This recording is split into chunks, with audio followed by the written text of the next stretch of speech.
বলুন কোথা থেকে এসেছেন, কোথায়? আমরা এসেছি হাসনাবাদ থেকে। আচ্ছা আচ্ছা, আমার দেশের বাড়ি থেকে। তো ইনি একজন ডাক্তার মশাই এসে আমার বাগান ভিজিট করতে। তো উনি একটা লেবু পাড়বে। দাদা পারুন দাদা। অ্যাকচুয়ালি গাছটা দেখুন ফল আছে, তার পরিমাণে আপনার গ্রোথ নিচ্ছে দেখুন। সামনে একটা আপনার 12 ইঞ্চি একটা মাটির টবে। আমি কিছুদিন আগে আমাদের জৈব যে মিশ্র সার দিয়েছিলাম, আর এতে আপনার ওই আমরা চুন দিলাম, মানে জিপসাম জাতীয় আর কি। তো ফল আছে এতে, কিন্তু আপনার 8-10খানা ফল ছিল, অনেক ডালে ডালে সব ফল ছিল, এইসব ডালেও কিন্তু ফল ছিল সব, এরকম সব কেটে নেওয়া হয়েছে। হ্যাঁ, তো ফলটা আসুন দেখি কেমন মিষ্টিটা।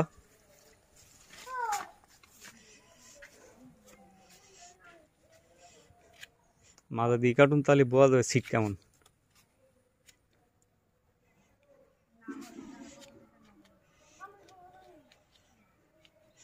আর সাবধান। দারুণ জুসি ব্যাপার, কিন্তু মনে হচ্ছে আরো সময় নেবে। আরও সময় নেবে। এই একটা ভিজে যাচ্ছে। হ্যাঁ, আমার ভ্যালেন্সিয়ার মধ্যে আমার এই দুটো ভ্যারাইটি ভালো লাগে। এক হলো কাটার ভ্যালেন্সিয়া, আর একটা হলো ভ্যালেন্সিয়া অল ইন্ডিয়া। দারুণ।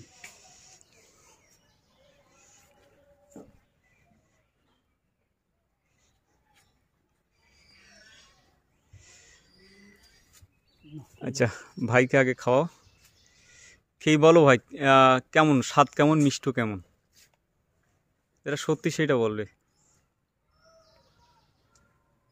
মিষ্টি তো এসছে, ঠিক আছে মিষ্টি। এ কিন্তু এখনো তুমি 2.5-3 মাস পরে হারভেস্ট করতে পারো, মানে খাতে পারবা। আচ্ছা, তা হলে আর একটু ভালো হবে। হ্যাঁ হ্যাঁ, এ পুরো হলুদ হয়ে যাবে।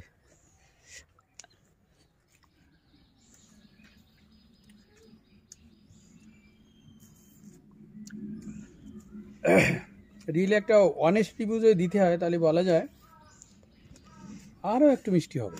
অবশ্যই মিষ্টি হবে আরো মনে হচ্ছে, এবং প্রচণ্ড জুইসি। টিএসএসটা এক্স্যাক্ট বলতে পারবো না, তবে আরও মিষ্টি হবে এটা বোঝা যায়।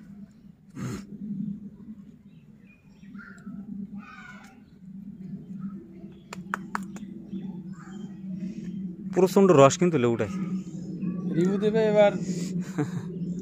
আমার জিনিসটা আমি ভালো বলবো না, না তা বলবে, রিভিউটা হতে হবে অনেস্ট।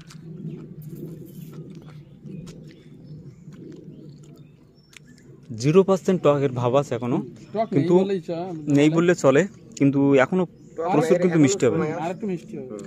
আর এর এই সাইডে না, এই যে পঞ্চগুলো, এগুলো পঞ্চগুলো লুকিয়ে যাবে, পঞ্চগুলো থাকবে না যখন ম্যাচুরিটি হবে আর কি। কালারটা একটু চেঞ্জ হবে নাকি? অবশ্যই অবশ্যই, কালার তো অবশ্যই চেঞ্জ হবে। আরও এছাড়া আরও কালার আসে, যেটা হলো কাটার ভ্যালেন্সিয়া।